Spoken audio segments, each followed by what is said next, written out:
Salut à tous, chers amis, je suis Ribaros Fouadjenokam, juriste en droit du travail. Une fois de plus, heureux de vous retrouver dans le cadre de cette nouvelle vidéo sur une autre thématique importante qui est cette fois-ci la thématique relative au licenciement pour faute grave.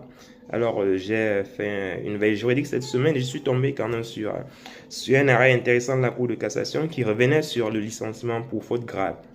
Alors, c'est quoi le licenciement pour faute grave? C'est quoi la faute grave, autant pour moi? La faute grave, c'est cette faute-là qui rend impossible le maintien du salarié au sein de l'entreprise. Donc, dès lors que l'employeur vous accuse de faute grave, il doit immédiatement mettre en branle, n'est-ce pas, la procédure de licenciement pour faute grave. Et la Cour de cassation dit qu'il doit agir dans un délai restreint. Voilà, ce délai restreint n'est pas défini, mais on vous conseille de le faire le plus tôt possible. Vous ne pouvez pas attendre un mois, 2 mois, 3 mois, 6 mois pour licencier le salarié. Dans ce cas, s'il y a un contentieux au prud'homme, il sera très difficile de justifier la qualification de la faute grave devant les conseillers prud'homaux. Voilà, dans l'affaire qui nous concerne, dans l'affaire qui m'a interpellé cette semaine, il s'agissait en effet d'une salariée d'une assistante de direction qui avait obtenu frauduleusement, n'est-ce pas, les accès informatiques d'une de ses collègues et pour modifier en quelque sorte sa durée de travail et ajouter à son compteur des heures supplémentaires qu'elle n'aurait pas réalisées en réalité. Et l'employeur avait découvert cette supercherie, sauf que la procédure disciplinaire enclenchée à l'encontre de la salariée avait été faite 6 mois plus tard. Et donc, l'employeur, il a licencié la salariée pour faute grave. Excusez-moi.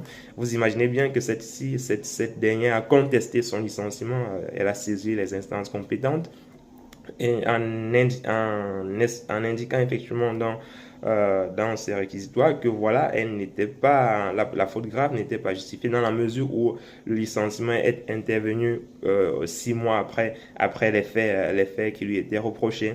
Et la cour d'appel, parce que l'affaire a suivi, n'est-ce pas, plusieurs canaux. Il y a eu d'abord le jugement au conseil de prud'homme. Ensuite, la salariée elle a fait appel de cette décision qui avait été en faveur de l'employeur.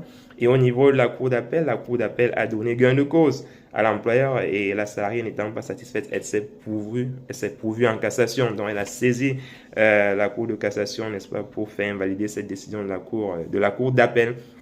Évidemment, les juges, n'est-ce pas, de la haute juridiction qu'est la cour de cassation ont suivi la salariée, n'est-ce pas, dans sa démarche. Ils ont estimé effectivement que l'employeur, n'ayant pas agi dans un délai restreint, la cour de cassation, ou plutôt, ils ont estimé que la cour de cassation ou la cour d'appel, autant pour moi, devait vérifier si l'employeur avait agi dans un délai restreint.